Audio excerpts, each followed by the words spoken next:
Welcome back to day number 4 of my raw vegan challenge. I'm Korenn Rachelle. If you haven't already subscribed, make sure you go ahead and hit that button and we'll jump right into the video. So today I'm having pretty standard breakfast. If you saw my what I eat in a day video, the last one that I uploaded just before I started this challenge, it's basically pretty much the same thing that I have every day for breakfast. Orange juice with green Vibrance green drink mix right inside. And that's pretty much, I don't really venture out. Sometimes I'll utilize carrot juice with the green Vibrance, but it's typically always that green Vibrance. So if you want more details on that, you can check the link in the description box below. I will have the actual what I eat in a day video and you can go and check that out. So for lunch, I decided just on a really light, somewhat light salad. The biggest challenge as a raw vegan is accommodating, especially if you really loved cooked food, the biggest challenge is accommodating that mouthfeel that you're used to having with cooked carbs. And what really helps out for me is the hemp seeds. Hemp seeds are major. Also avocado. Avocado is another one that really helps with that mouthfeel. Because when you're eating raw vegan, everything just feels like in your mouth that you're having a lot of water. Or the fattiness of the avocado coats your mouth and it makes you feel like you're eating something with some substance. So for this salad, it's really basic: romaine lettuce and a couple ingredients, and of course some avocado.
So for dinner, I'm having some cucumber rolls. And you by no means have to use nori in this recipe. Nori is just the seaweed wrap that they utilize for sushi. Like, the cucumbers are sliced so thin with your peeler, or you can use a mandolin.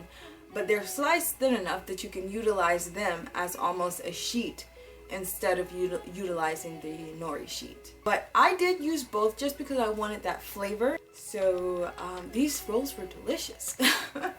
I'll be making a lot more of these.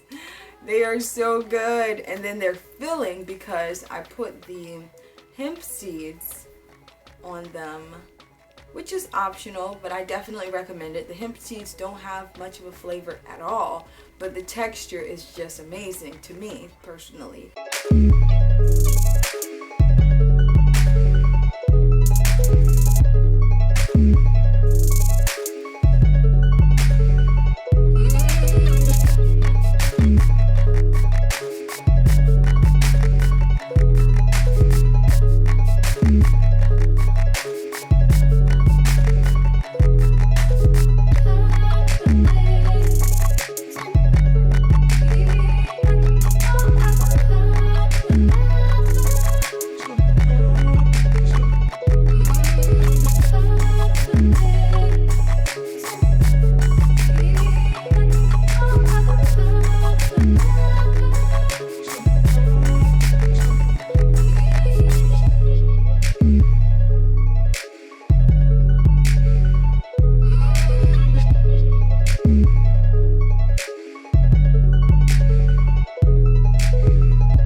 that's all I have for today.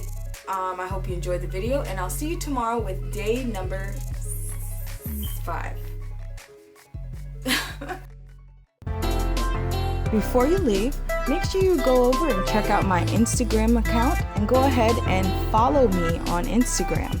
I would love to see your food pictures, so make sure you tag me in any of your vegan food pictures. And check out some of my other videos. I have a couple linked in the description box below. If you enjoyed this video, don't forget to share it, and I will see you next time.